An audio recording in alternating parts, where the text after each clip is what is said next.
네, 안녕하십니까. 김정철 본부장입니다. 반갑습니다. 자, 우리 시청자 여러분들, 많이, 최근에 이제 성원을 많이 보내주고 계시는데, 자꾸 이제 문의가 많이 있어요. 예, 어떤 분이냐, 저에 대해서. 어떤 분인데 이렇게 TV방송 나오시고 뭐 이렇게 하시냐. 뭐 사실 뭐 TV방송 나오는 게 뭐 대단한 건 아닙니다만은, 사실, 도대체 어떤 사람이고 어떤 길을 걸었느냐, 이런 부분에 대해서 궁금하신 분들이 좀 많더라고요. 그래서, 매번 제가 막 그런 거에 답해드리고 막 이렇게 하기가 좀 힘드니까, 이렇게 영상을 하나 준비를 했습니다. 시청자 여러분들이, 좀 보시고, 아, 저런 사람이구나. 예, 뭐 저렇게 대단한 사람은 아니구나. 예, 뭐 이렇게 좀 판단해 주시면 좋을 것 같습니다. 자, 저는, 김정철이고요. 직급은 이제 현재 본부장 겸 상무이사 등기이사입니다. 회사에서. 예, 뭐 큰 회사 아니고요. 조그만 회사입니다. 근데 그리고 이제 저는 이제 원래 하나은행에서 근무했었고요. 은행 근무한 경력이 있고요.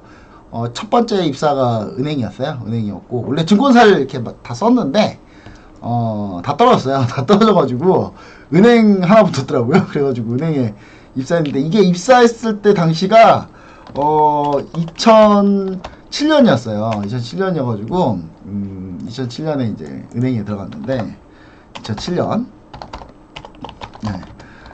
이제 이때 뭐 사실 열심히 일을 했죠. 뭐 대북에 있었습니다만은 뭐 사실 일 열심히 하다가 보니까 증권사를 넘어가고 싶어가지고 열심히 했죠. 또 열심히 했는데 이제 또 운이 좋게도 운이 참 좋게도 저는 이제 운이 좀 좋은 것 같아.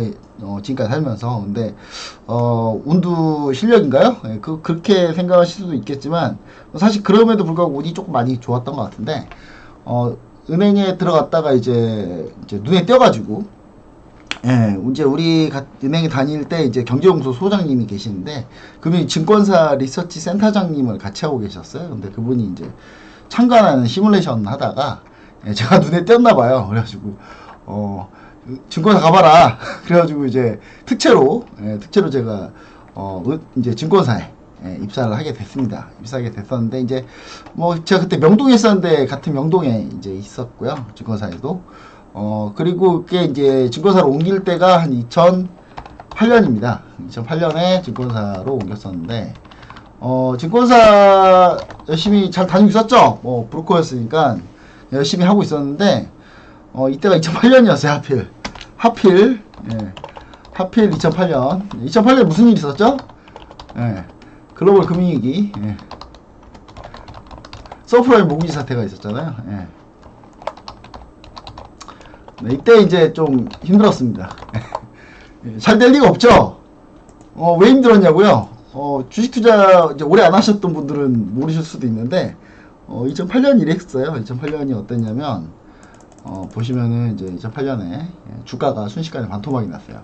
그러니까 2007년까지는 지수가 2000을 딱 찍었고 이때 엄청 화랑이었죠. 이때 펀드 열풍이 어마어마했어요. 막 사람들이 막 맨날 은행에 와가지고 펀드 들겠다고 은행 직원들이 뭐 펀드에서 뭘 한다고 아는 척 하는 거죠.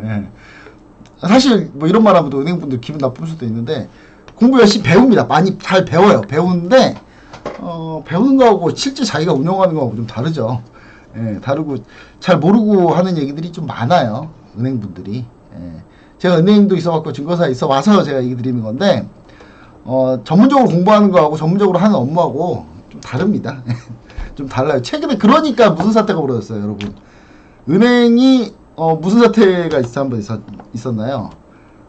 어떤 사태가 있었는지 우리 여러분들이 DLS 사태가 있었죠, 그렇죠? DLS 사태.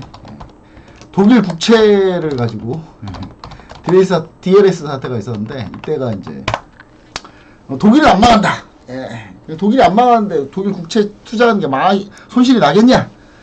근데 이게 DLS는 뭐예요? 이거는 옵션이에요. 옵션. 옵션 상품이거든요. 옵션 상품인데 당연히 채권 가격이 떨어지면 뭐 박살 나는 거죠. 근데 이제 우리 은행분들이 그것도 모르고 막 열심히 팔았어요. 독일 안 망한다고. 근데 국채가 이제 하락을 하면서 국채 가격이 하면서 DLS 사태가 났었고 이때 이제 좀 많이 이제 뭐 은퇴 자금이나 뭐 이런 거 많이 넣으셨던 분들 안전하다고 해서 넣으셨던 분들이 많은 피해를 보셨죠. 실제로 저 있는 얘기만 하는 거예요. 그래서 은행하고 약간 증권사하고 다르긴 하지만 2007년까지만 해도 2004년부터 계속된 이 랠리 구간에서 상당히 많이 주시장이 많이 엄청나게 많이 올랐고, 그러면서 사람들이 주식 투자에 많이 관심을 가졌고, 이때가 펀드 열풍이 불면서 상당히 많은 사람들이 펀드에 가입하고, 예, 그랬던 일이 있었습니다. 근데 그게 이제 단 2008년에, 물론 2007년 중간에 여름에 빼니맥이랑 프레드맥이 이렇게 파산을 해요. 미국의 그 모기지 은행들이. 근데 그때까지는 잘 몰랐죠. 근데 본격적으로 이때죠. 이때 2008년 1월에 무슨 일이 있었냐면, 이렇게 베어스턴스가 파산을 합니다. 미국의 투자은행 5위인 투자은행이 베어스턴스가 파산을 하면서 투자은행 5위였어요. 근데 그 파산을 하게 되면서 이제 급락을 한번 왔었고, 근데 이게 이제 다시 반등을 살짝 주면서 사람들이 이때 더 들어갔죠. 조종시의 매수다. 그래서 다들 물론 저는 사실 이때는 제가 진짜 가슴에 손꼽고 얘기 드리지만 저는 위험하다고 봤어요. 그래서 사실 많이 얘기는 드렸어요. 그래서 위험하다 상당히. 근데 이제 많은 사람들이 그걸 무시하고 많이 하셨다가 결국 2008년 6월부터 증시가 대폭락을 하기 시작하죠. 진짜 제 인생에서 가장 끔찍한 순간을 얘기하라고 하면 2008년이에요. 2008년. 예. 정말 끔찍했습니다. 이게 지금 이제 코로나 때 뭐 지수 밀리고 2022년도 장이 좀 많이 밀렸잖아요. 1년 내내. 근데 그거는 장난이에요, 장난. 예. 예, 이거 상대가 안 돼요. 그러니까 이 정도는 거의 이거보다 더 심한 게 IMF긴 했는데, 물론 IMF는 사실 이제 우리나라만의 문제이기 때문에 이제 우리나라가, 물론 우리나라 많은 영향을 줘서 또 전 세계적으로 안 좋아지긴 했습니다. 동남아시아 신용 경색 위기가 왔었기 때문에. 근데 이때는 진짜 전 세계가 다 망하는 줄 알았어요. 저는 진짜. 예, 진짜 망한다라는 얘기가, 이렇게 해서 지구가 끝나는구나. 약간 이런 느낌이었거든요. 왜냐하면 이제 구조적인 시스템적인 리스크가 워낙에 컸기 때문에 이때는 뭐 해결 방법이 사실 눈에 안 보였거든요. 아예. 그러니까 그냥 밀려도 그냥 밀리는 정도가 아니라 그냥 어떻게 밀리냐면, 이때가 이제 리먼 브라더스가 파산했을 때죠. 2008년 10월이. 근데 그냥 망하는 속도가 거의 미국 은행들 하루가 멀다 하고 그냥 망하고, 망해서 그 다음날 출근해서 딱 가 있으면 전 종목이 하한가예요. 예. 전 종목이 하한가 보셨어요, 여러분? 삼성전자 시초가가 마이너스 15%예요. 그때가 15%가 상한가, 하한가였으니까 삼성전자 마이너스 15%로 시작을 해요. 진짜 답이 안 나오는 때였어요. 근데 그런 대위기도 결국 겨우 돈을 풀어가지고 극복을 했죠. 예, 극복을 했는데 저는 극복을 못했고, 예. 저 이때 관두입니다. 증권사를 관둬가지고 공부를 했어요. 좀. 나 공부 좀 해야 되겠다. 안 되겠다. 공부 좀 더 해야 되겠다. 그래서 공부를 좀 열심히 했는데, 그때 공부를 조금 열심히 했나봐요. 제가 열심히 해가지고 이제 보시면은 이제 제가 CFA 레벨 1이 있잖아요. 요때 이제 땄어요. 이거를 따가지고 공부를 열심히 해가지고 이제 요걸로 이제 다시 이제 좋은 곳을 갔죠. 예. 연기금 투자연락팀에서 이제 근무를 했었는데, 이때 연기금 투자연락팀 물론 뭐 위탁운용팀, 뭐 주식운용팀, 투자연락팀 이렇게 있었습니다만은 연기금이라고 하면은 사실 이제 모든 사람이라고 하기 그런데, 예, 증권업에 좀 종사하는 분들이 한 번쯤은 좀 가보고 싶은 그런 곳입니다. 왜냐하면 완전 슈퍼갑이거든요. 진짜 슈퍼갑이에요. 예. 운용사고 증권사고 간에 일단 그냥, 예, 연기금 펀드 매니저나 연기금 바이사이드 애널리스트 지나간다 그러면 난리 나요. 진짜 다 뛰어옵니다. 일단 뛰어서 알든 모르든 무조건 안치해요. 예, 그리고 막 리포트 들이밀고 막 인사하고 막 90도로, 인사도 거의 90도로예요, 맨날. 예. 왜냐면 연기금이라는 곳이 이제 돈이 있는 곳이 갑이죠, 항상. 전 국민이 내는 연금을 이렇게 투자를 결정을 하잖아요. 결정하는데 이제 예를 들어 주식 주문을 딱 넣을 때 우리나라 증권사가 많잖아요. 법인 영업하는 증권사가 얼마나 많아요. 근데 그 법인 영업 증권사 중에 A 증권사로 들지 B 증권사로 들지 C 증권사로 줄지는 마음이에요. 펀드 매니저 마음이에요. 그쪽 사람 마음이거든요. 근데 물론 이제 할당하는 양은 어느 정도 정해져 있긴 합니다만은 점수도 다 있고요. 근데 그리고 제일 중요한 거는 이제 리포트죠. 정말 좋은 분석 자료를 가지고 거기에 대해서 이제 저희한테 세일즈 많이 하거든요. 그러면 저희가 괜찮다라고 하면 이제 그쪽에다 주문을 줍니다. 주로 왜 그러냐면 사실 이제 그 바이사이드 애널리시스 조직 같은 경우는 약간 좀 분석하는 게 좀 한계가 있어요. 그러니까 셀사이드, 그러니까 증권사 리서치를 셀사이드라고 하는데 증권사 리서치 쪽은 각 섹터별로 다 애널리스트들 있고 막 뭐 주니어 있고 시니어 있고 뭐 RA 있고 RA가 이제 리서치 어시스턴트 뭐 쉽게 말하면 시다발이죠. 여튼간에 뭐 그런 사람도 있고 뭐 주니어도 있고 선임연구원도 있고 막 다 있잖아요. 그러니까 분석하는 범위들이 각자 커버하는 곳에서 전문성도 있고 다 하는데 이제 바이사이드 쪽, 그러니까 운용사나 자문사 쪽이나 아니면 기금이나 이런 쪽 분석하는 사람들은 인원수가 많지 않기 때문에 한계가 있습니다. 그래서 이제 셀사이드 쪽에 의존을 많이 하죠. 그럼 셀사이드 의존하는데 괜찮은 리포트 분석 자료가 있으면 나도 책임 회피하고 싶어가지고 일단 이걸 첨부해요. 네. 그럼 이제 어느 정도 좀 책임감도 좀 떨어져요. 예, 책임감이 좀 줄어들고 책임이 좀 줄어들고 뭐 그렇기 때문에 좋은 분석 자료가 나오면 그쪽에다 주문을 주는 게 맞습니다. 그게 이제 그런 형태로 많이 진행이 됩니다. 예, 그래서 이제 그때 이제 그럼 증권사가 당연히 의리겠죠. 예, 그리고 운용사도 의리해요. 예, 왜냐면 연기금에서 운용하는 그 자금을 다 운용 못 하거든요. 그러면 그걸 어디다 해야 되냐면 외부에 위탁 운용을 맡기면 위탁 운용 맡길 때 이제 증권사나 운용사들이 막 이렇게 줄을 서요. 예, 서로 우리한테 달라고. 그럼 PT를 하거든요. PT를 하면은 이제 당연히 PT를 잘 하고 수익률이 좋고 성과가 좋은 사람들한테 그쪽 운용사나 자문사 쪽으로 가겠죠, 돈이. 예, 근데 그 대한민국이 꼭 그렇게 돌아가진 않잖아요. 네. 그렇게 들어가면 얼마나 정의로워요. 예, 근데 꼭 그렇게 돌아가는 건 아니다. 물론 제가 있을 때 뭐 그렇다는 건 아니고요. 여튼 저 말고도 뭐 이렇게 큰 자금 운용하는 곳들이 뭐 연기금도 있고 공제도 있고 우정사업부도 있고 많이 있어요. 많이 있는데 꼭 그게 뭐 공정한지 잘 모르겠어요. 여튼간에 예, 그렇게 해가지고 그러면 운용사나 자문사도 이제 연기금이 슈퍼갑이 되는 거죠. 예, 그래서 항상 연기금을 항상 이렇게 갑처럼 모시고 살아서 이때는 좀 편했어요. 되게 편했습니다. 이때는 엄청 편했는데 이제 사람이 편하면은 좀 나태해진다고. 나태해졌다고 하기 좀 그렇죠. 예. 제가 개인적으로 이제 여기서 이제 조금 이제 무슨 사건이 있어가지고 제가 이제 감두었습니다.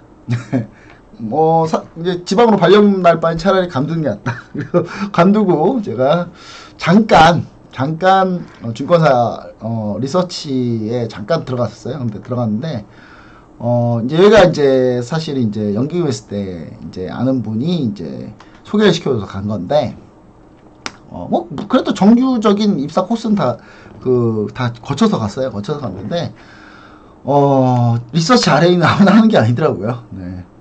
정말 힘듭니다. 저는 그래서 애널리스트 분들 존경해요. 예.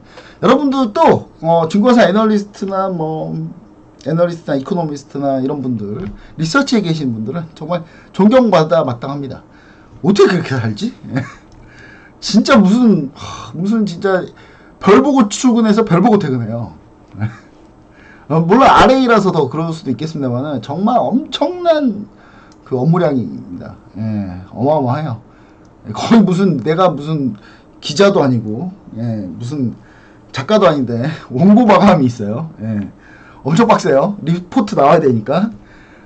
진짜 저는 이때가 제일 그러니까 업무적으로 제일 힘들었던 게 리서치 RA로 있었을 때가 제일 힘들다. 약간 이런 느낌이 좀 있었습니다. 그리고 요 리서치 RA를 공부하면서 근데 많이 배웠어요. 많이 배웠는데 제가 올해는 못했어요. 왜냐면 제가 이렇게 머리가 똑똑하지는 않아가지고 보통 딴 데서 이제 오래 하루에 막 10시간, 12시간, 13시간, 14시간 막 이렇게 근무하는 거 사실 잘 하거든요. 근데 이게 리서치 RA로 있을 때는 그 한 14시간 근무하더라도 풀로 그냥 엄청나게 열심히 노력해서 일을 10몇 시간 하는 거예요. 잠시 잠깐 쉬고 뭐 이런 거는 정말 조금 있고, 예, 그러니까 이게 사람이 너무 힘들더라고요. 그래서 관뒀습니다. 관뒀고, 이거는 이제 머리가 똑똑하면, 제가 좀 머리가 똑똑했으면 사실 뭐 잘 버텼을 수도 있었을 것 같아요. 근데 안 그래도 머리도 이렇게 똑똑하지도 않은데, 예, 어려운 거 하려니까, 머리 쓰는 거 하려니까 힘들더라고요. 그래서 결국은 이제 관두고 이제 다시 또 아는 분이 또 이렇게 또 얘기를 하더라고요. 뭐 이쪽으로 한번 가봐라. 그래서 예, 이쪽에서 운용이나 해라. 그래서 이제 지금의 이 회사를 오게 됐고, 예, 처음에는 이제 법인 운용, 자금 운용 담당으로 왔고, 그 다음에 이제 증권 사업부까지 맡아서 이제 전체적으로 진행하고 있고, 저는 이제 사내 이사고요. 뭐 CIO라고 하는데, 뭐 최고 투자 책임자라고 하는데, 그건 이제 직함이 그런 거고요. 예, 그냥 간단하게 그냥 회사 자금 운용하고, 예, 그 다음에 TV 방송 나오고 증권 사업 하는 사람이다. 뭐 이렇게 좀 보시면 좋을 것 같아요. 네, 그리고 TV 방송은 이제 많이 나왔어요. 여기저기. 예. 한국경제TV, SBS, CNBC, MTN, 서울경제TV, 이데일리 TV, 박스경제TV. 야, 진짜 많이 나왔다. 여기저기. 예. 물론 여기 못 쓴 것도 있어요. 못 쓴 것도 있는데, 첫 번째 TV 방송은 제가, 한국경제TV였던 것 같아요. 예, 한국경제TV에서, 이때는 이제 기금에 근무하고 있을 때, 연기 근무하고 있을 때, 그때 이제 잠깐 TV 방송 나왔었고요. 그 다음에, 본격적으로는 그 다음에 한 이데일리, 그 다음에 이데일리랑 그 다음에 여기저기 다 이렇게 좀 했던 것 같습니다. TV 방송 한 지는 지금 한 10년 된 것 같아요. 10년이 넘었나? 예, 10년 넘은 것 같습니다. 예, 좀 너무 오래 했나요? 네. 예, 사실 그래서 TV 방송이 처음에는 좀 울렁증도 있고 했는데, 그래도 제 속에 있는 얘기, 그래서 제가 잘 아는 얘기, 그 다음에 여러분들한테 조금이라도 도움될 수 있는 얘기를 하려고 노력하다 보니까 지금까지 큰 사고 없이 하는 것 같습니다. 큰 사고가 있긴 했어요. 있긴 했는데, 제가 어떤 일이 있었냐면, 박근혜 대통령 탄핵 정국일 때, 그때 그 몇 마디 했다고, 네, 방통위에 한번 간 적이 있어요. 네. 뭐 사실 그게 뭐 큰 잘못인지는 전 잘 모르겠는데, 예, 저는 그냥 뭐 이렇게 있는 팩트를 얘기한 건데, 심지어 이제 그 팩트가 어떤 팩트냐면 그 해 이름이 병신년이었어요. 병신년. 예. 어떤 내용인지 그려지시죠? 네.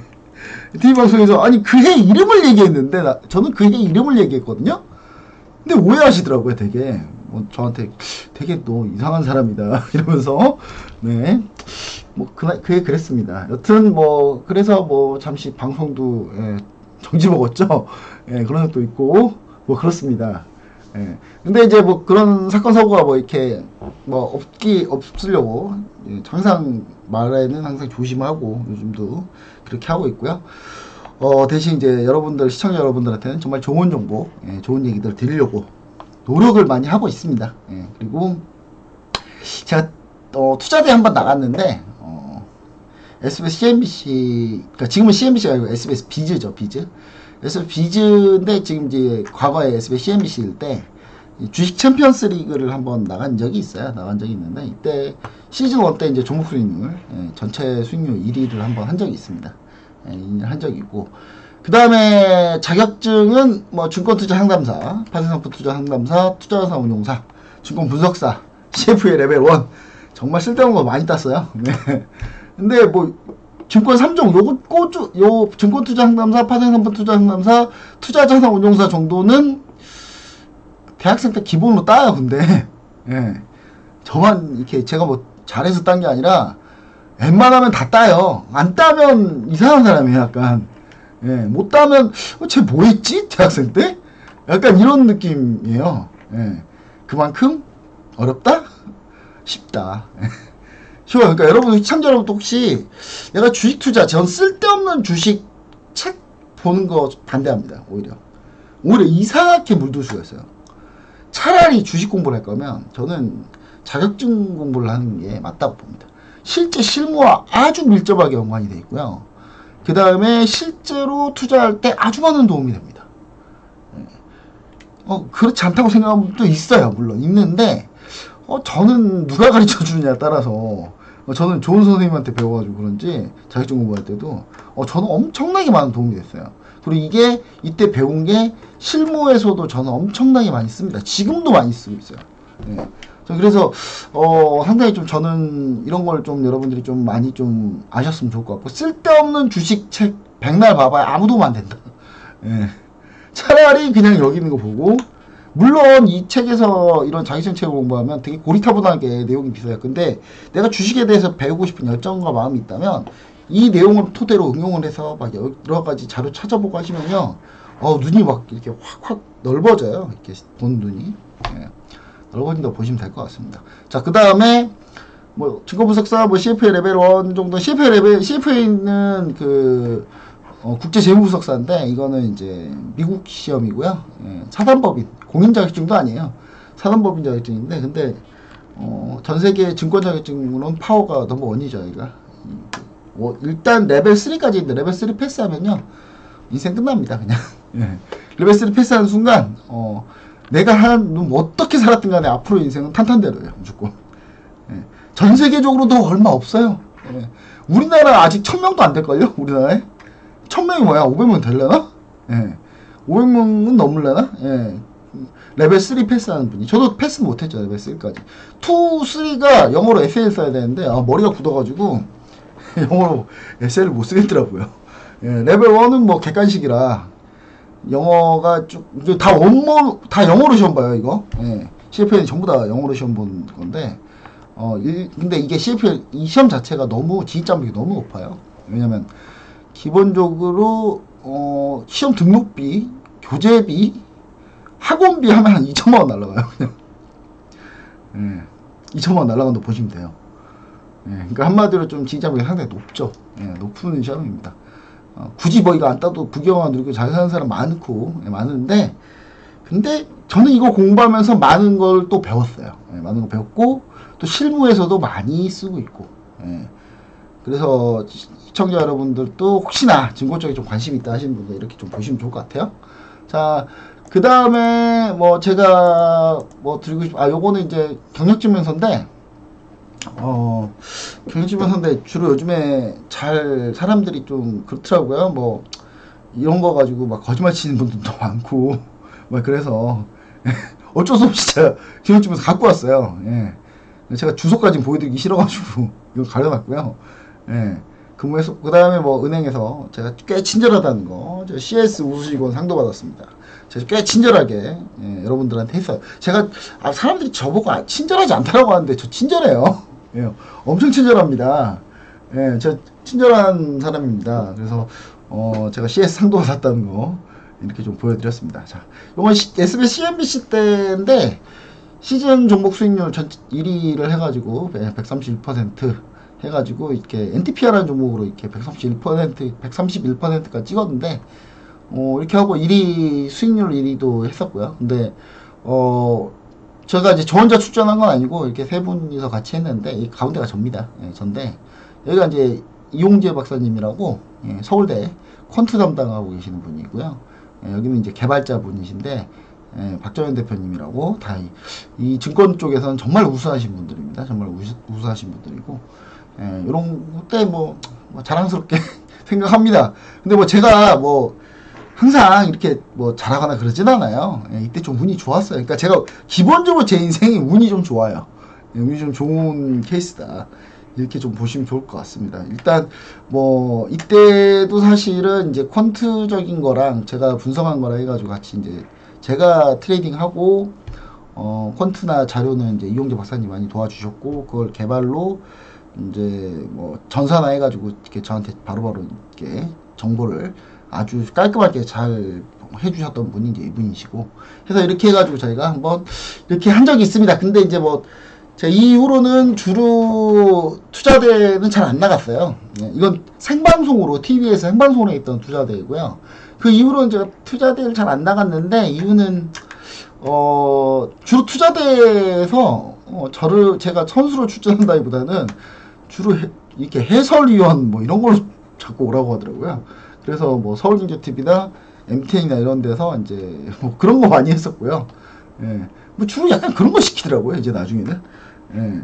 물론 제가 뭐 이렇게 그 서울경제TV에서는 제가 주식뿐만 아니라 제가 뭐 파생상품도 뭐 잘하는 편이긴 한데 뭐 제 입으로 잘한다고 하니까 좀 그렇네요. 일단 뭐 그때는 해외 선물 가지고도 국내 선물 해외 선물 가지고도 예, 뭐 꽤 좋은 성적을 거뒀다. 뭐 이 정도까지만 얘기 드릴게요. 예. 자, 그리고 이제 요거는 이제 제가 투자 수익률 그 기간별로 뽑은 건데 이거 법인 계좌입니다. 법인 계좌고요.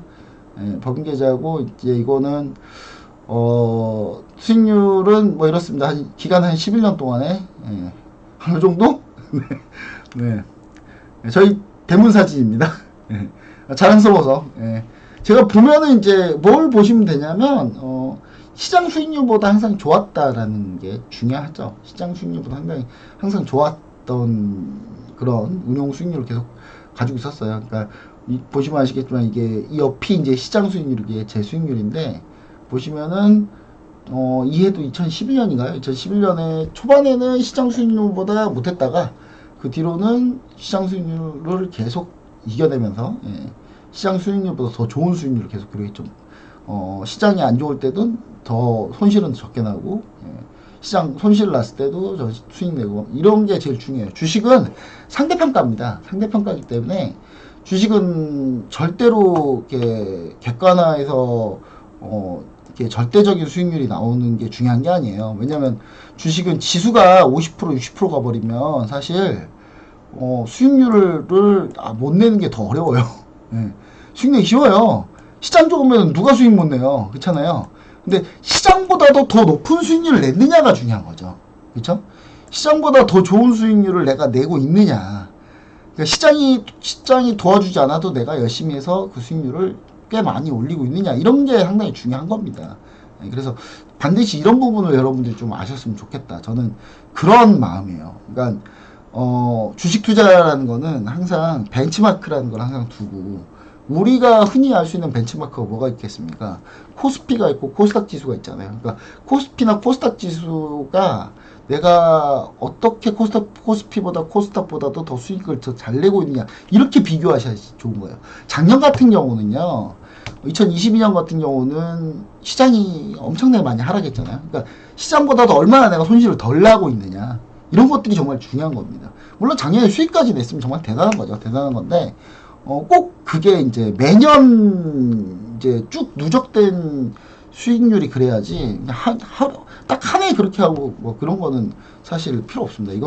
이런 거는 사실 펀드 매니저 평가할 때도 원래 GIPS 룰이라는 게 있어요. 그게 뭐냐면 뭐 설명하려면 좀 긴데 깁스라고 하는데 이거는 이제 수익률 평가하는 방식이에요. 방식인데 여기 기준에 맞추려면 뭐 단기간의 수익률 가지고는 절대 인정해주지 않습니다. 최소한 2년 정도 돼야 되는 레코드를 갖고 있어야 돼요, 여러분. 아까 제 거 보시면 한 11년? 11년치죠. 네. 뭐 요렇게 좀 보시면 좋을 것 같고 이거보다 이걸 보시는 게 낫겠다. 네. 이제 제 투자 철학인데 저는 성장형 가치 투자를 추구합니다. 성장형 가치 투자, 성장주하고 가치주하고 반대 개념 아닌가요? 그렇게 생각할 수 있죠. 근데 저는 항상 이 두 가지를 같이 접목되는 종목을 위주로 봐요. 예. 성장주의 장점은 뭐가 있냐면 빠른 수익률과 눈에 보이는 성과, 그리고 성장, 그리고 이슈에 항상 중심이 되는 종목들. 대표적으로 최근에 2차전지 같은 경우 그렇고.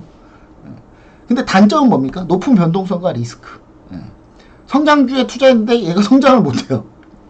성장주에 투자했는데 성장이 부러져요. 그러면 남들 하락하는 것보다 더 크게 하락하죠. 왜 더 크게 하락합니까? 실적이 부러질 때 훨씬 더 많이 부러지거든요. 실적이 안 그래도 성장주들은 이익이 많이 안 나요. 막 투자하니까, 재투자를 하니까.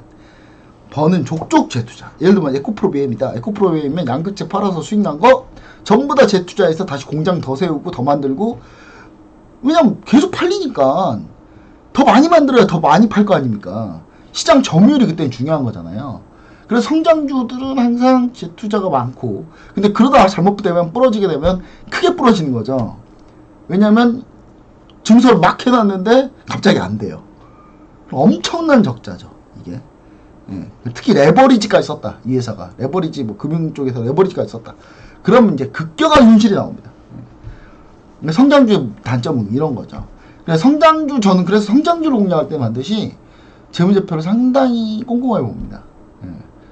그러니까 이 회사가 혹시 갖고 있을지 모를 위험들을 찾아요. 예.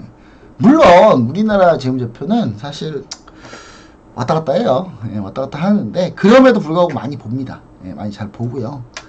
그리고 가치주. 그럼 가치주가 좋은 거 아닌가요? 가치주 또 안정적이에요. 가치주 얼마나 안정적이에요. 예, 그 안정적 회사 가치를 갖고 있고 배당 잘 주고, 왜냐하면 성장할 대로 성장한 산업에서 이제는 캐시카우, 그러니까 돈을 막 벌고 있는 회사든 돈 많이 벌니까 이제 주주들한테 많이 주겠죠. 물론 우리나라가 배당을 별로 안 줍니다만은 우리나라 배당 별로 안 줘요. 최근에야 좀 많이 좀 주는 편이죠. 그나마 좀 늘은 거예요. 이게 늘어난 거죠. 우리 삼성전자 이재용 회장님께서 상속세 내셔야 되는데 예, 배당이라도 많이 받아서 내야 되니까. 그리고 이제 가치주는 중기적인 변수에 대해서 대응이 가능하죠. 예를 들면 뭐 이 회사가 전체적으로 이 산업이 성숙한 산업이고 신사업이 많이 없고 막 이러면서 막 회사가 왔다 갔다 하면은 대응이 가능합니다. 근데 이제 문제는 이 성장 가치주의 문제는 뭐냐면 여기 써놨지만 재무 분석이 어려워요. 물론 저는 뭐 그렇게 어렵다고 생각 안 하는데 처음 보신 분들은 재무 분석하는 거 상당히 어려워합니다.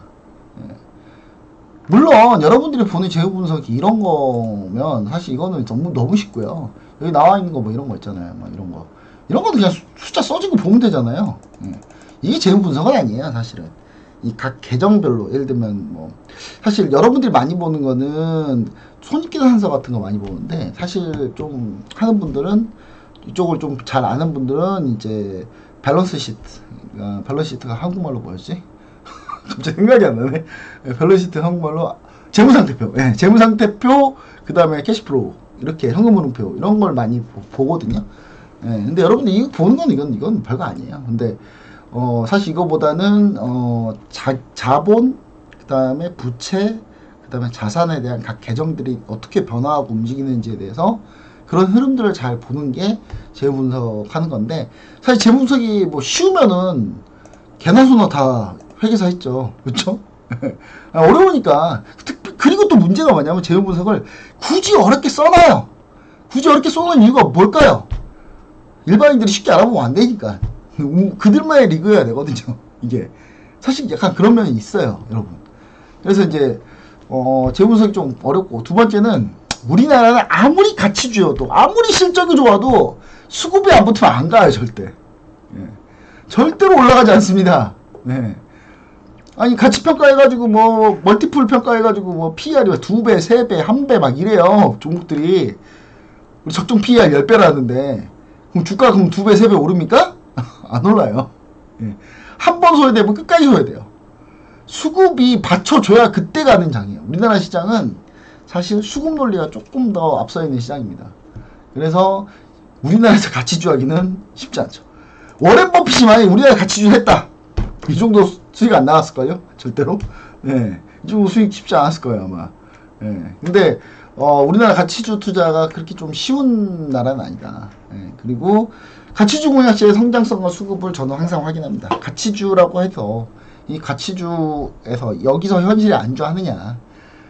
근데, 여기서 이제 더 성장할 수 있는 새로운 모멘텀이 있고, 여기서 수급마저도 그 성장을, 그러니까 이 회사가 저평가라는 거, 그 다음에 이 회사가 저평가고 앞으로도 성장할 수 있다는 거를 가치주이긴 하지만 그걸 증명하는 게 수급이에요. 그걸 시장이 인정해줘야 되는 거거든요.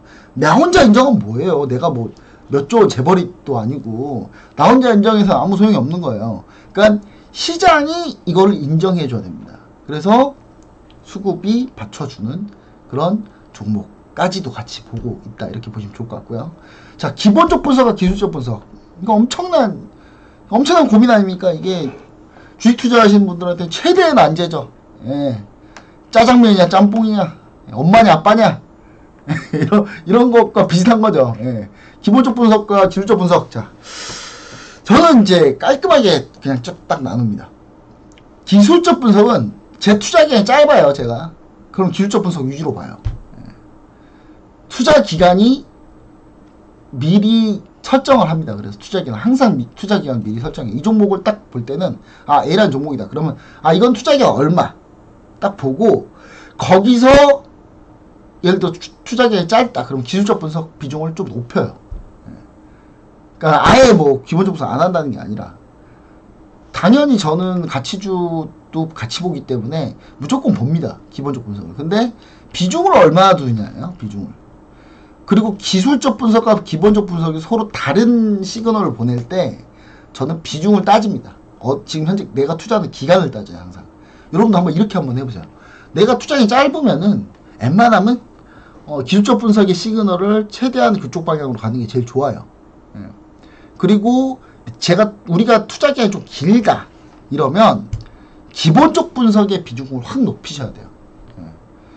그러니까 대표적으로 가치주 투자하고 투자 기간이 길거나 이런 분들은 이 종목 언제 삽니까? 오늘 사세요. 이 종목 언제 사요? 내일 또 사세요. 내일 모레 사세요. 한 달 뒤도 사래요. 두 달 뒤도 사세요. 왜냐면 길게 보기 때문에, 긴 기간을 보는 거기 때문에 언제 사든 별로 상관이 없어요. 근데 반면에 이제 투자 기간이 우리가 짧으면은 사실 여러분 생각을 해보세요. 우리가 뭐 단타를 쳐요. 우리가 데이 트레이딩 단타 종목 하나 해가지고 딱 단타하고 있어요. 아니면 스캘핑을 한다고 쳐요. 국내 선물 해외 선물 가지고 스캘핑 막 한다고 생각해 보세요. 기본적 분석을 하는 게 이상한 거예요. 여러분, 스캘핑아, 내가 지금 오늘 진입했다가 바로 청산해가지고 바로 수익 손실, 오늘 진입하고 바로 그냥 10분 내로 청산 날 것 같은데, 그걸 막 기술적 분석을 하고, 기본적 분석을 하고 있어요. 막 지표가 어떻고, 펀더멘탈, 미국의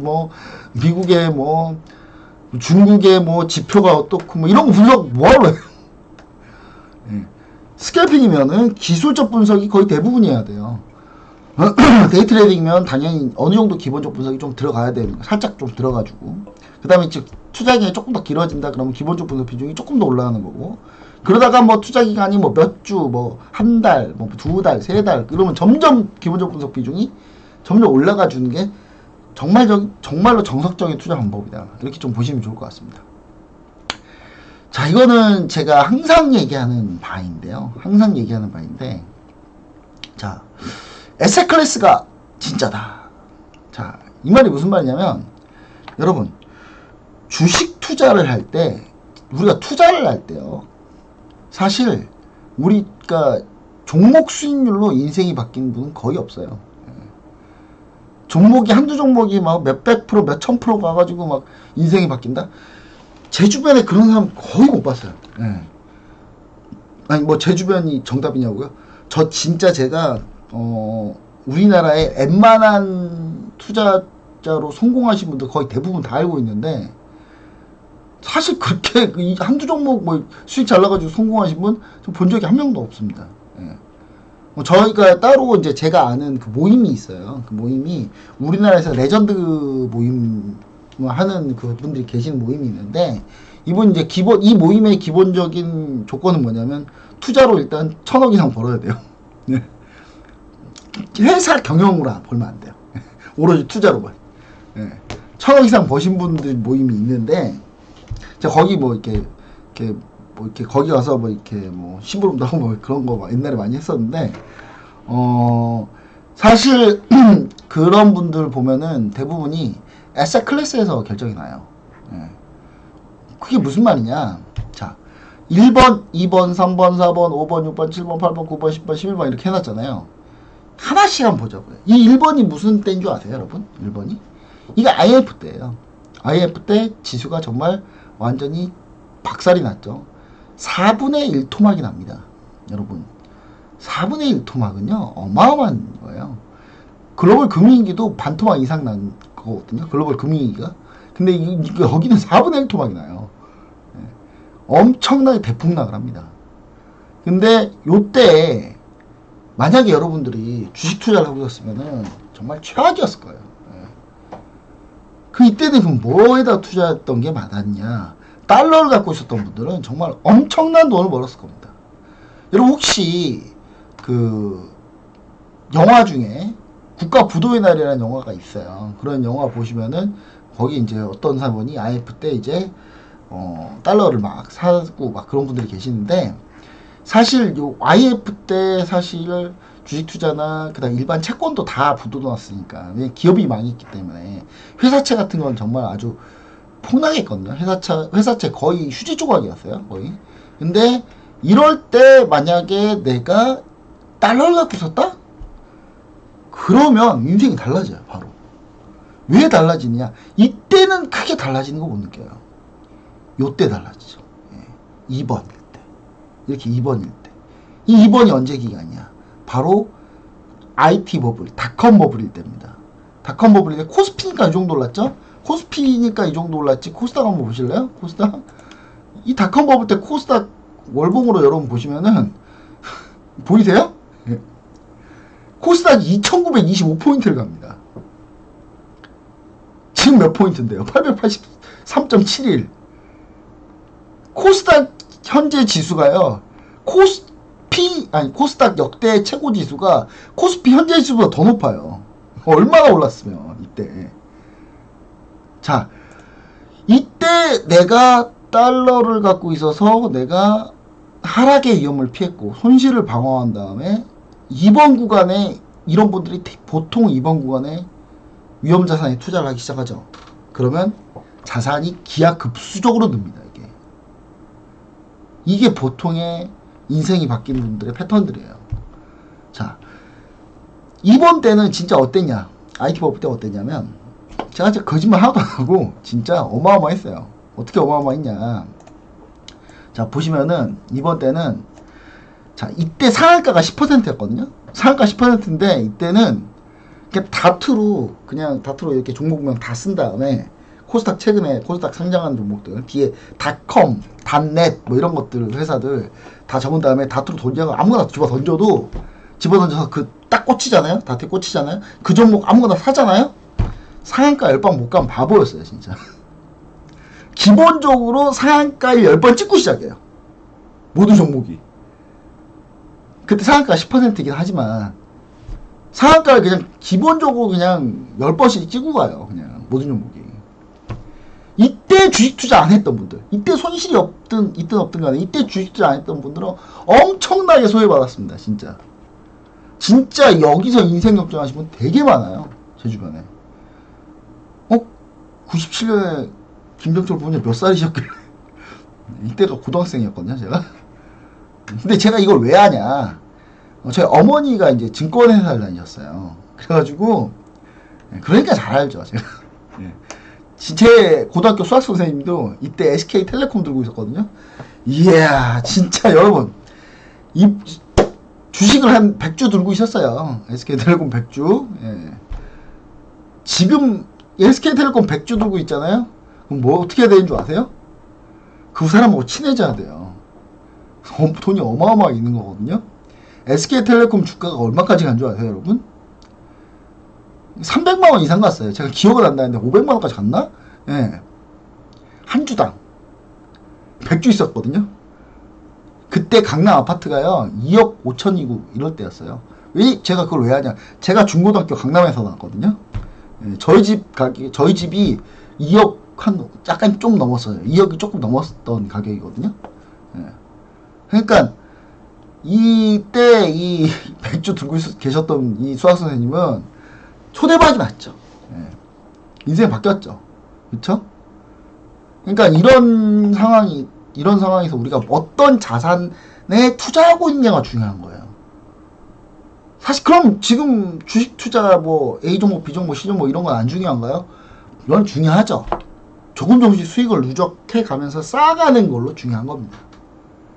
이런 시기에 이걸로 모험을 하고 몰빵을 하고 막 모험을 하고 덤비면 안 되는 거예요. 예. 그러니까 비중 관리가 대단히 중요하다는 거 다시 한번 얘기 드리는 겁니다.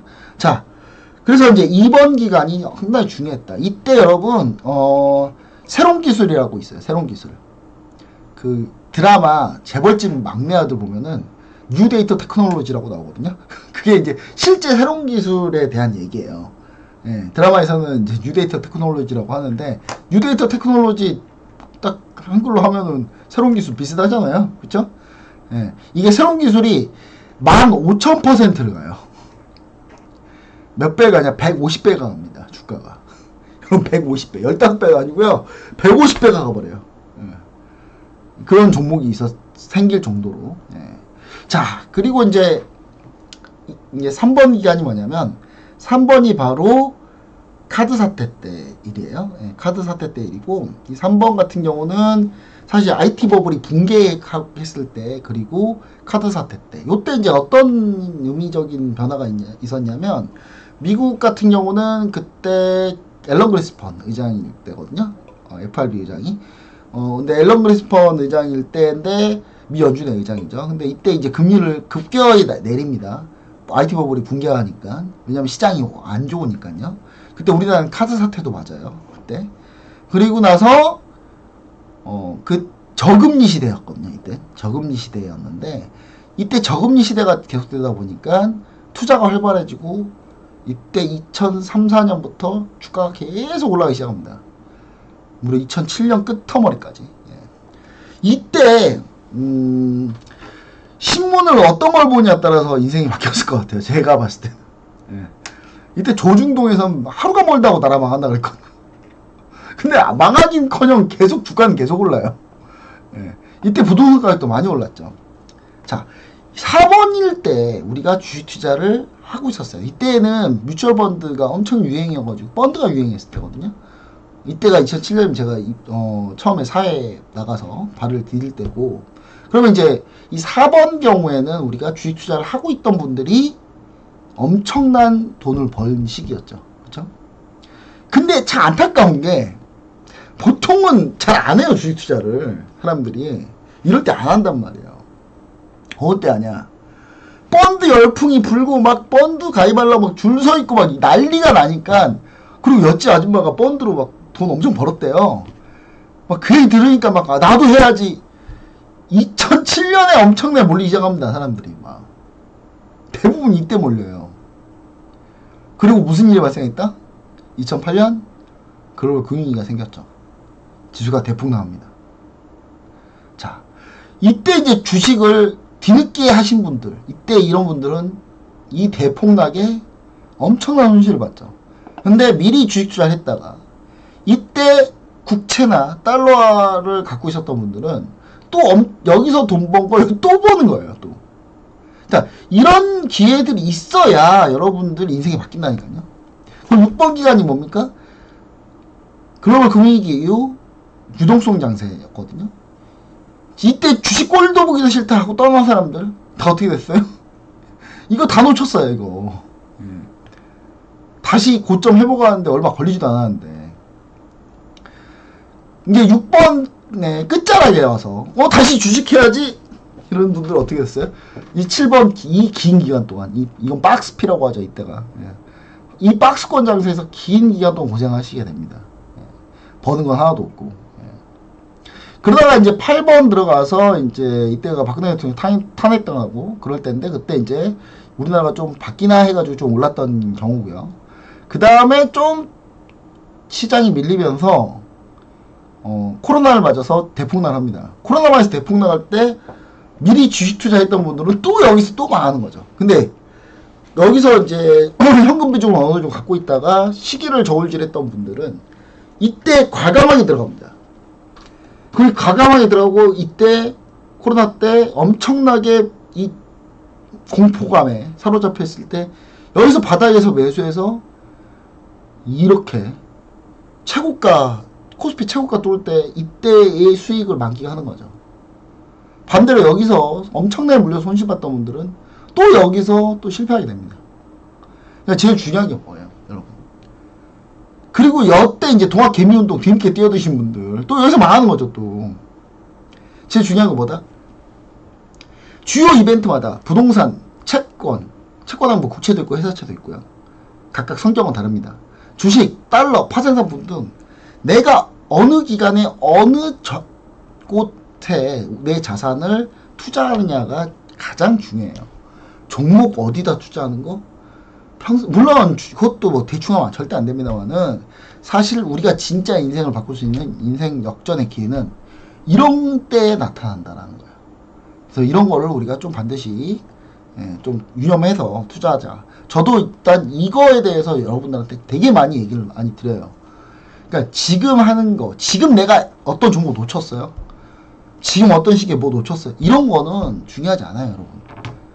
다시 기회가 옵니다, 무조건. 여러분, 기회가, 이 짧은 기간에 기회가 몇 번이나 왔어요, 여러분. 엄청난 기회가 왔잖아요, 다. 그러니까 이 기회가 오니까 반드시 여러분들 너무 급하게 투자하지 마시고, 절대 내가 모르는 거 쉽게 하려고 쉽게 투자를 할 때 막 쉽게 하시려고 하지 마세요. 남자분들 주로 보통 차 좋아하시죠? 차 살 때 뭐 한 달이고 몇 달이고 고민하고 몇 달 기다려서 받아요. 여자분들 뭐 가방 사실 때 뭐 명품 가방 막 다 막 몇 달이고 막 보잖아요. 막 알아보고 막 가브리엘 백백이 뭐 우리나라에 안 들어오네 뭐 샤넬 가브리엘 백백 어떻게 사야 되는데 어떻게 뭐 켈리 백 뭐 버킨 백은 어떻게 해서 사네 엄청나게 알아보잖아요. 근데 주식 투자하는데 몇 천만 원 투자하는데 결정하는 거 5분이 안 걸려요. 이거 잘못됐다는 거예요, 여러분. 잘못됐어요. 기회는 항상 옵니다. 내가 이 시장에 떠나 있으면 그게 못 잡는 거예요. 그래서 항상 현금 비중 조절하시고 주식 비중 조절하면서 이런 기회가 왔을 때 내가 어떻게 행동하느냐, 어떤 경험치를 내가 쌓느냐. 이때 투자 굳이 안 하셔도 돼요. 그 상황을 보고 체크하고 내 몸에 체득이 되면 다음에 기회가 오면 잡을 수 있어요, 여러분. 항상 너무 급하게 하지 마시라는 거. 그리고 에세 클래스가 가장 중요하다는 거. 자, 그 다음 저는 이제 주로 투자를 이런 식으로 합니다. 뭐 이교 명률 제가 이렇게 사자성 한번 써봤는데 이거 있는 사자성 아니에요. 그냥 제가 만든 거예요, 여러분. 이것도 뭐 찾아보지 마세요. 없어요, 이거. 자, 시울입니다. 누구나 따라하기 쉬운 종목 제시를 저는 주로 합니다. 매매 시초가 종가하면 안 해요, 저는 잘. 왜냐하면 오를 종목은 시초가야든 종가야든 장중에 굳이 막 엄청나게 많은 막 노력을 투여해가지고 별 차이가 없다고 봐요, 저는. 대세의 시장 없다. 오를 종목 어차피 오른다. 떨어질 종목 어차피 떨어진다. 시초가 종가 매매가 거의 대부분이에요. 아마 겪어보시면 아실 겁니다. 자, 이거 보시면 시간이 다 15시 22분, 15시 20분, 27분, 24분, 9시 4분, 9시 1분, 22분, 9시 40분, 뭐 8시 55분. 자, 시초가 종가니까. 요것도 누구든지 모든 종목 수익률 히스토리를 확인이 가능하다. 자, 여러분, 시초가 종가로 매매하면요, 저를 검증하시러 오시는 분들은 너무 쉬워요. 문자 내용만 보시면 돼요. 문자 내용만 보면 내가 이 가격에 체결이 되는지 안 되는지 어떻게 알아요? 시초가 종가니까 캔들만 보면 알죠. 시초가 종가 다 써있잖아요. 여기 시가 얼마, 고가 얼마, 저가 얼마, 종가 얼마 다 써있잖아요. 그러니까 저의 히스토리를 충분히 여러분들이 알 수 있게끔 저는 이 수익률을 명확하게 제시하고 싶어 합니다. 그래서 모든 히스토리를 확인할 수 있게끔 하고 싶어요. 자, 교육에 좀 중점을 둡니다. 홀로서기를 좀 하기를 원해요. 사실 제가 여러분 이거 한다 그래서 제가 제 인생에 엄청난 도움이 되거나 그러지 않습니다. 여러분들이 뭐 회원가입을 엄청나게 많이 하셔도 뭐 저는 그렇게 많이 뭐 안 받아가요. 회사 임원이라서 어차피 월급이 따로 정해져 있어요. 여기에 대한 인센티브 거의 없어요, 여러분. 정말 그냥 밥 몇 끼 먹으면 끝나요. 그러니까 사실 저는 그래서 여러분들이 굳이 저한테 막 엄청나게 막 들어오시고 뭐 그래 안 하셔도 돼요.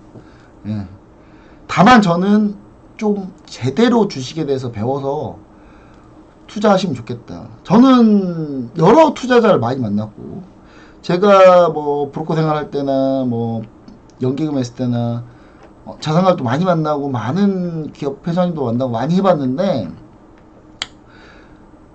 정말 주식 투자를 잘못 배우시는 분이 너무 많더라고요. 주식 투자를 정말 발로 배웠어요, 완전히. 진짜 듣다 화가 날 정도로 막 어떻게 이렇게 투자를 하지? 그러니까 제일 중요한 건 뭐냐면 내가 어느 기준이 좀 있어야 돼요. 그리고 저는 주식 투자 웬만하면 좀 다양한 프로세스를 알고 투자하길 바래요. 간단하게 뭐 차트만 보고 한다. 차트 보고 주식 투자에 성공한 사람 한번 얘기해 보세요. 한번. 우리나라에서 차트 보고 성공한 사람 누가 있어요? 있어요? 제가 잘 아는 그 천억클럽 차트로 성공한 사람 단 한 명도 없어요. 전 세계적으로 차트로 성공하신 분 누가 있어요? 제시리버모 정도? 제시리버모도 말년에 자살했잖아요. 말년에 엄청나게 손실나고. 자, 반면에 여러분 다양한 프로세스를 모두 익혀서 투자하신 분들 다 성공했죠. 성공한 사람 되게 많잖아요. 조지 소로스부터 해가지고 뭐 워렌 버핏, 피터 린치, 벤자민 그레이엄 뭐 이런 분들 우리나라에도 많죠. 박건영 대표님 그 미래에셋 원투펀치의 박건영 대표를 얘기하는 거예요. 서재영 펀드 매니저, 박현주 회장님 많잖아요. 그렇게 좀 해야 된다는 거예요. 자, 그래서 저는 이제 주식 교육이 상당히 중요하다. 그래서 주식의 개념부터 금리와 환율 이런 정도는 어느 정도 알고 있어야 돼요. 그리고 여러분 이거는요 어떻게 보면 삶을 살아가는 상식일 수 있어요. 이거는 제가 가르쳐 드리는 게 주식 투자의 방법을 가르쳐 드린다보다는 삶을 살아가는 상식을 가르쳐 드리는 거하고 비슷한 거예요. 여러분 지표가 어떻게 되고 사실 여러분들 중에 이런 거에 관심 많으신 분 많을 거예요. 국제 정세나 뭐 이런 거 관심 많으신 분 많잖아요. 그런 거가 굳이 돈을 들여가면서 엄청나게 노력해가면서 공부를 해야 되는 겁니까? 가볍게 제가 알려드리면 그거에 대해서 충분히 이해할 수 있고 여러분들이 다 할 수 있는 분들이에요. 그래서 저는 이런 기초교육이 좀 중요하다. 그 다음에 좀 이제 중급자 이상 분들은 제가 업종별, 산업별, 섹터별 교육을 막 해드립니다. 예. 뭐 이렇게 해드린 거예요. 뭐 조선업종 상승 배경과 전망 해가지고 그 조선업종은 재무 분석할 때 어떻게 해야 되는지 이런 거 제가 최근에 올려드렸어요. 이것도 이런 것들을 좀 자세히 좀 하나씩 좀 배워가는 게 상당히 중요하다. 이렇게 좀 얘기를 좀 드립니다. 자, 명확하게 명확한 업종과 종목 가이드를 해드립니다. 업종 명확하게 딱 정해요. 종목 정확하게 딱 찍고 호가 하나로만 합니다. 호가 막 매수 몇 원부터 몇 원까지 이딴 거 절대 없어요. 저는 얼마 이하로 매수 뭐 이런 것도 없어요. 저는 왜냐면 그렇게 하면 수익률이 달라져요. 제가 느끼는 수익률의 체감하고 여러분들이 느끼는 수익률 체감하고 달라지면 안 된다고 생각해요. 저는 그래서 저는 시초가 종가로 하는 거예요. 가격이 오로지 하나니까. 물론 제가 무조건 그렇게 하고 싶지만 변동성이 너무 심하고 이러면 장중에 매수매도 하는 경우도 있거든요. 있는데 그런 거는 사실 많지 않습니다. 그리고 관심주 가격 전략 공략 종목 정규 포트폴리오 이렇게 세 가지로 전 나눠서 해요. 관심주가 가장 큰 유니버스고요. 거기에 이제 가격 전략 종목이라고 제가 가격을 다 정해드려요. 가격을 다 정해드리는 걸로 하는 게 있고요. 그 다음 정규 포트폴리오라고 있습니다. 이게 총 3단계로 구성되어 있고 이 가격 전략 종목은 비중이 딱 정해져 있어요. 저희가 1에서 3% 이내로 정규 포트폴리오 5% 이내로 이렇게 딱 정해 놓습니다. 투자 비중이 너무 작다고요? 여러분 투자 비중이 이게 작은 건가요? 여러분 잘 생각해 보세요. 여러분 자 5% 비중으로 자 예를 들어서 어떤 한 종목에 20% 투자해요. 몇 종목 투자할 수 있어요, 여러분? 끽해봐야 3종목이에요. 많으면 4종목. 현금 20% 있어야 될 거 아니에요? 그쵸? 이게 세대 종목이면 60에서 80%인데, 그쵸? 여기서 종목 더 사면 뭐 대출 받아서 주식 투자하실 거예요? 그러면 안 된다니까요, 여러분. 주식 투자는 절대로 마음 급해서 투자하면 안 돼요, 절대. 한 종목에 10% 정도 투자한다.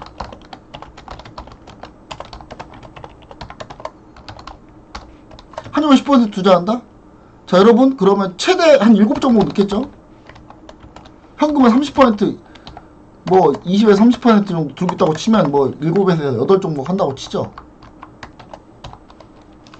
여러분 7에서 8종목 하면요 전 섹터 커버 못해요. 우리나라에 2차전지도 다양하죠. 2차전지 양극재 있고 뭐 예를 들어 양극재 뭐 소재 관련주 하나 한다 치고 그럼 장비주 하나 하고 반도체도 뭐 대형주 하나 한다고 치고 소부장 하나 한다 치고 벌써 4종목이에요. 엔터 하나 들어간다고 치고 뭐 자동차 부품 하나 들어간다고 치고 벌써 7종목입니다. 7종목 돼버려요. 그 상태에 뭐 최근에 조선주 단타도 쳐야 돼. 이거 투자 못해요. 한 종목 10% 해가지고. 저는 이게 카수와 고수를 차이를 짓는다고 생각하거든요. 예. 하수와 고수 결정짓는 거는 요 차이예요. 비중 관리 못하면은 하수예요. 예. 전체적인 투자의 프로세스를 통해서 내가 인생 한 방으로 가려고 하면 안 된다니까요. 여러분 에셋 클래스가 중요한 거지 종목 한 방으로 가려고 하면 안 돼요. 종목 한 방으로 가는 분 한 방에 다 가요. 제가 지금까지 다 봐왔어요. 몰빵 쳐가지고 수익 100% 났어요. 그분 다음 투자할 때 몰빵 안 할까요? 또 몰빵이에요. 그렇게 해서 여러 번을 해봐요. 여러분 동전을요 이렇게 던져서 동전 이렇게 딱 던져요. 앞면 뒷면 나오는 거 홀짝 맞추기 계속해서 계속 맞출 수 있어요? 절대 그럴 수 없습니다. 하면 할수록 확률은 떨어져요. 계속. 근데 그런 습관을 갖고 있잖아요. 한 방에 죽어요. 안 될 때 한 방에 바로 다 날린단 말이에요. 그렇게 투자하면 절대 안 돼요. 자신 없는 사람들이나 그렇게 하는 거예요, 여러분. 저는 꾸준하게 수익을 누적할 자신이 있고 시장보다도 더 높은 수익률을 시장 수익률 벤치마크를 비트할 수 있는 그런 생각이 있고 저희는 그렇게 노력하고 있고 지금까지 결과가 보여줬기 때문에 저희는 한 종목당 비중을 낮춰서 5% 수익률 딱 적당해요. 추가 매수 할 수도 있으니까 우리가 그럼 비중 10%까지 가죠. 전략 종목이다? 그럼 비중 15% 20% 가긴 해요. 정말 전략 종목이 나오면 그런 식으로 투자하는 거지. 이게 투자를 뭐 한 번 들어갈 때 비중 30% 저 성공한 사람 본 적이 없어요, 여러분. 제가 뭐 한두 종목 비중 30-40% 뭐 쳐가지고 성공한 사람 저 본 적이 없어요, 제가. 김현철 부장님 못 봤으면 다 끝난 건가요? 모를 수도 있잖아요. 웬만하면 다 한다니까요, 제가. 우리나라에 1000억 이상 보신 분들 다 만나봤어요. 제가 그 모임에 있었어요, 제가. 여러분, 이건 반드시 생각하셔야 돼요. 물론 뭐 엄청 돈 잘 벌었다는 사람 많겠죠. 뭐 요즘 유튜브 보니까 뭐 몇천원 몇백억 벌었다는 사람들, 말로 벌었다는 사람 많더만 보니까. 아니 그분이 뭐 사업으로 벌었는지 뭐 어떻게 할 거야. 그쵸? 여튼 자, 그래서 저희는 종목당 비중이 다 정해져 있다. 자, 투자의 비중은 투자의 비중의 개념이 가장 중요해요. 자, 이 률이 비율에 대한 그 비율의 률인데, 자, 각 종목보다 정확하게 저는 비중을 제시합니다. 현금 비중, 주식 비중, 심지어 ETF, 시장 안 좋으면 ETF, ETN 비중까지 다 정해놔요. 자산을 그렇게 딱 정해놓고 실제 투자를 할지 안 할지는 이제 각 시기가 닥칠 때마다 결정을 하죠.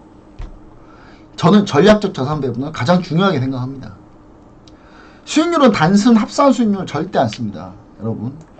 정말 저는 그냥 손발이 오그라드는 수익률이 제일 이런 게 제일 오그라들어요, 여러분. 막 예를 들어서 막 이런 거예요. 막 이 종목 막 합산해가지고 이거 다 합산해가지고 이거 134% 뭐. 저 이런 거 제일 싫어해요. 아니 이게 어떻게 134%예요? 투자 비중을 곱해야지 계좌 수익률이 나오지. 이걸 몰빵을 해야 4% 수익률이 나오는 거예요. 자, 이 마찬가지죠. 자, 보세요. 자, 이걸 몰빵을 해야 갖고 있는 투자 비중 100% 몰빵을 해야 계좌 수익률로 24.95가 나오는 거예요. 내가 여기에 비중 2%를 투자했으면은 실제 수익률은 계좌 수익 0.50%예요. 수익률은 이거를 합산해야죠. 물론 막 방송에서 막 이런 거 막 해달라고 해요. 막 이렇게 방송 찍게 되는 사람 대부분이에요. 근데 저는 절대 제가 할 때는 이수익률 기준입니다. 주식 투자 비중까지 곱해서. 여러분, 아니 100% 몰빵해서 투자하고 또 100% 몰빵해서 투자하고 동시에 투자해요? 뭐 다 대출 받아가지고 뭐 물길로 와서 투자해요? 그런 거 아니잖아요. 예. 내 돈은 딱 정해져 있고 그 안에서 쪼개서 투자하는 거잖아요. 그럼 이렇게 수익률을 계산해야지. 그쵸? 반드시 저는 이렇게 한다라는 거 다시 한번 얘기 드리고, 자, 어느 정도 이제 저에 대한 이제 소개와 제가 어떻게 진행하는지 방식에 대해서 여러 가지 좀 설명을 좀 많이 드렸습니다. 여러분들이 좀 이 내용을 좀 잘 보시고, 잘 한번 판단해 보시고, 함께, 한번 이 방에서, 그리고 저희가 같이 함께 하고 있는 이 플랫폼 내에서 같이 한번 수익을 잘 내시고 그랬으면 참 좋을 것 같습니다. 자, 여러분 여기까지 해서 제가 전체적인 소개와 저희 투자 철학, 그 다음에 제가 어떻게 주식 투자 운용이나 이런 걸 어떻게 하는지 전체적으로 좀 설명을 드렸습니다. 도움이 됐으면 좋을 것 같고요. 저는 다음에 또 다른 컨텐츠로 또 찾아뵙도록 하겠습니다. 감사합니다.